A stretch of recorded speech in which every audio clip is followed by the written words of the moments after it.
Hi, this is Kata Welch coming to you from the Cavendish Fletcher Community Library, where it's fall, it's getting a little bit cooler, and we're having a wonderful time here with our back to school and our after school programs.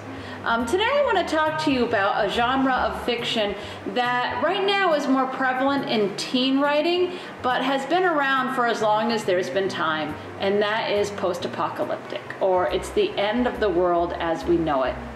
So I want to start by talking about a couple of teen movies.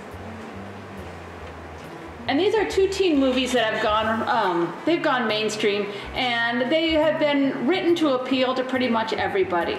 We have Divergent and we have Hunger Games. Now Hunger Games, the books came out first. They won the Vermont Library's Dorothy Canfield Fisher Award back in 2012. This kind of stood on its coattails. And of the movies, comparing the two, the books and the movies, I have to say that Divergent really stands on the coattails of Hunger Games. I found it kind of unsettling in these to see them use guns as much as they do, whereas in this, you know, it's bows and arrows.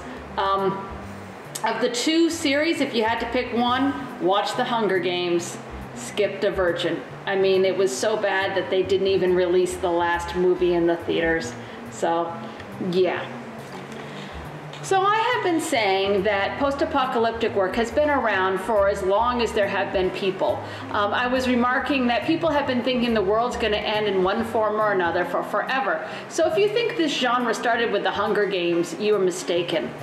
This book, Earth Abides, was published in 1949, and I think The Stand by Stephen King owes an awful lot to this book, because in this one the flu wipes out the population of the world, and the main character comes to be kind of a leader of the book. He's not quite Stu from The Stand, but I think this one is a bit more realistic. You know, Stephen King puts in his huge battle between good and evil, and this one is more like a battle between your personal self and society. Definitely more realistic, more a piece of its time. I'm not saying this isn't fantastic because I love it, but you probably have never read this one, and you really might want to.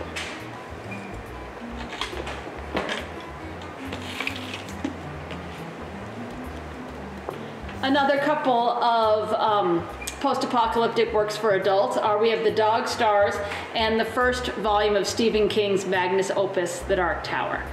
Again, this is a post-apocalyptic world, but it's not quite our post-apocalyptic world, and there's a lot of Lovecraft in this with demons and weirdness and the fight between good and evil, which seems to be kind of a Stephen King-y thing.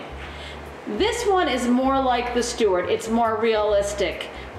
This guy can fly a plane, and he goes back to get plane loads of soda to share with another friend who also survived the apocalypse with him. And I think people act more like scared people in this than they do being so quick to form societies as they do in the Stephen King book. This is far more realistic. It's a really good read.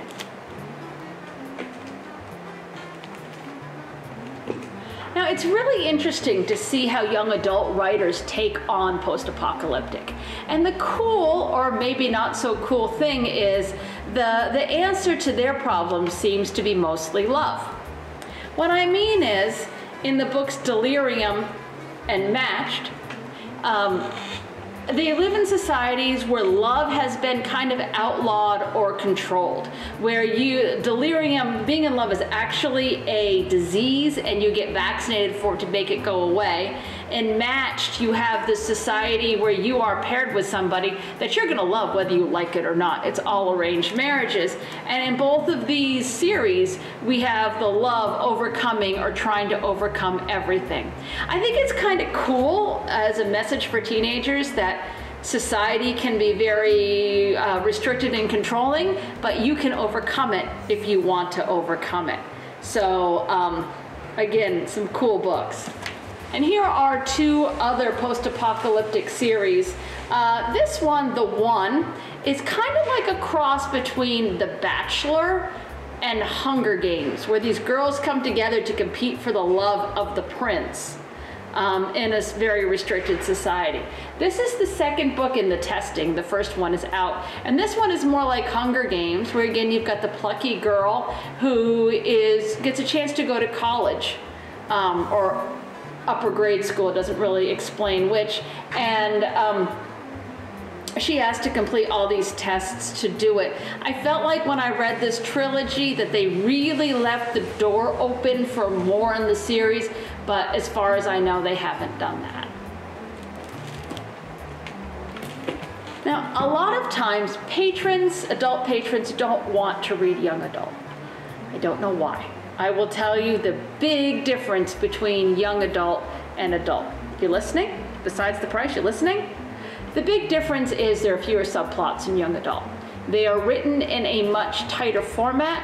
You don't have as many extraneous themes. They're usually a faster read. Yes, the main characters generally are kids, but we were kids once too, right? So don't discount young adult fiction when you're looking for a book. There's a lot of good stuff out there. And the last thing I want to talk about is our fall fundraiser. We are having our annual Paint and Munch Sunday, October 6th, starting at 1 o'clock. And for $35, you get a guided painting lesson and some fabulous autumn food. The money from this goes to the library to help us pay for things, such as our landscaping we did around the front of the building, or if I have somebody who comes to me and says that we really need books on this topic, that's where I get the money from. So please come out and support the library. Tickets are on sale. Just give the library a call at 226-7503. Again, it's $35 per person. It's not after dark, so the driving is going to be fine. And you end up with a seasonal piece of art that you can enjoy over and over again. And this is Carter Welch coming to you from the Cavendish Fletcher Community Library. Have a nice day.